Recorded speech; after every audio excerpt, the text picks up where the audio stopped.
What's going on, guys? It's your boy John the Liquidator coming back with another video, and some footage has been released of the WNBA referee's secret agenda against Caitlin Clark. Guys, for this one here, we got to go to the WNBA. Let's get it. Let's go.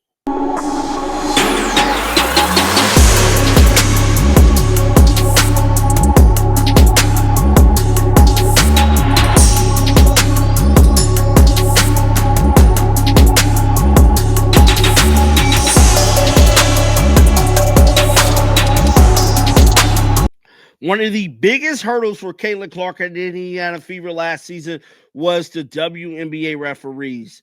Now, the front office made it their business to revamp the team, bring in more aggressive players to help them get further in the WNBA season and possibly win a WNBA championship. But before any of that stuff could even get done, we have to take a look at the misguided missile that can destroy everything this upcoming season, and that is the WNBA referees and this secret agenda. Yes, there was a secret agenda against Caitlin Clark when it comes to fouls not being called, when it comes to her getting to the free throw line.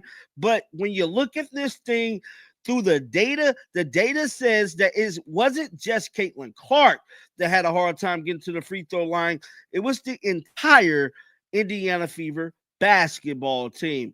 Now, we know they made it to the playoffs to play Connecticut, but what if I was to tell you there was data shown that the Indiana Fever could have possibly won game 2, sent the game back to Indiana? We could have had a different story if it was up to the referees making the right call. Now, some people might say, John the Liquidator, you're tripping. You know, we need to put this stuff behind us.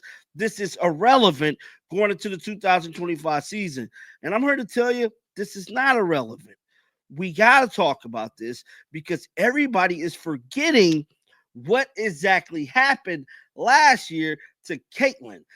Now, we know she was physically assaulted on numerous occasions, but a lot of those fouls wasn't flagrant one fouls. They wasn't personal fouls. They was just regular fouls. But with all that being said, let me show you guys a couple of clips before we get into this data. Roll the footage. Look how dirty the WNBA did Caitlin Clark her first game. We're a few minutes in and watch this. A freight train going around Clark. This was Caitlin Clark, very first WNBA game. Her very first WNBA game. See, no one paid attention to the referees. That's what we need to watch throughout this season that is coming up is these referees. They are the ones that can make or break a season. I'm telling you right now, there was an agenda against Caitlin Clark and the Indiana Fever, and I'm finna expose it right now. Let's get back to the footage.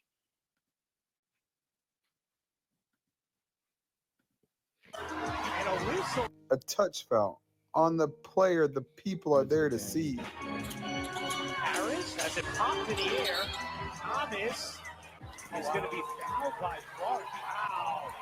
Caitlin Clark has been called for a couple. The long anticipated a wait for her to play, and she has 2 fouls with 5 minutes left in the Didn't seem first. like there was much contact at all. Then Caitlin Clark goes to the hole and gets absolutely destroyed. And the other team is smiling about it, happy she's getting hurt. This is the type of crap that happened to Caitlin Clark all season, and this is just the first. Now, this was all season. This was all season long, this assault Caitlin was enduring. I'm telling you right now, there's more footage that we're going to get into, but let's finish watching this one, and I'm going to bring some up too. First half of her first game. The time's winding down in the first half, and you'll see she gets hit on the arm. So right there. So that was that footage there, which I got one more to show you guys another clip. But before we get into that other clip, I want to talk about something here that is these referees once again. Now we all remember this footage right here. Let me roll something for you guys. Now, this was Angel Reese speaking to reporters after that first matchup against the Indiana Fever on June 16, 2024. Watch this. For inside, I mean, I think we were playing really hard. I think we went up really strong a lot of times, and we didn't get a lot of calls. And going back and looking at the film, I've seen a lot of calls that weren't made. I guess some people got a special whistle, but just being able to for inside. Right there, Angel Reese says somebody got a special whistle. Now, we all remember when that happened, man. We all knew she was talking about Caitlin Clark. There was no secret about it. She was talking about Caitlin supposedly having a special whistle. Now, what if I was to tell you that we all know Caitlin Clark is a ball-dominant player? 80% of the time, the person who has the ball in their hand the most on a basketball team, pretty much that's the person that gets to the foul line the most. Now, we know Caitlin Clark had the ball in her hand more than any other point guard in the entire WNBA all of last season. Caitlin Clark should have been leading on this list I'm about to show you. Let's pull it up right now.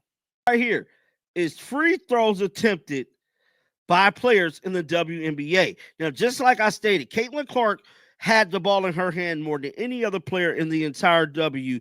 There's no way in hell Angel Reese should be in the top 5 in this department whatsoever. Only if she had a special whistle. So as you guys can see here, Asia Wilson, 7 free throws attempt. Joelle Lloyd, 6 free throws attempt. Brianna Stewart, 6 free throw attempts. Kalia Cooper, 5 free throw attempts. Angel Reese, 5.2 free throw attempts. Now, this is per game here, guys. Where the hell is Caitlin Clark? 4 free throw attempts per game. Let's see where the big stands. Let's see where Aaliyah Boston is at. How about that? Let's see where Aaliyah Boston is. Because there's no reason a big should be getting 2.8 free throws a game, bro. Hold up, wait a minute. Where's Kelsey Mitchell? Where is Kelsey Mitchell? 2.8 as well. So not only was it a special whistle against Caitlin Clark, it was a special non-call whistle against Caitlin Clark and the Indiana Fever. And I'm telling you right now, that, my friends, is going to be a big issue going into the 2025 season that no one is talking about. See, this secret agenda has to be dealt with head on.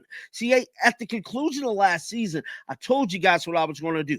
I was going to stay on top of the WNBA when it comes to the referee department, because the referee department had a major outlandish deal take place at the conclusion of the season, and that was them not calling nothing on Caitlin Clark.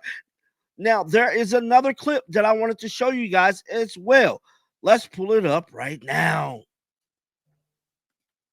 Now, these are some of the biggest no calls Caitlin Clark has dealt with during the 2024 season. Let's roll the footage.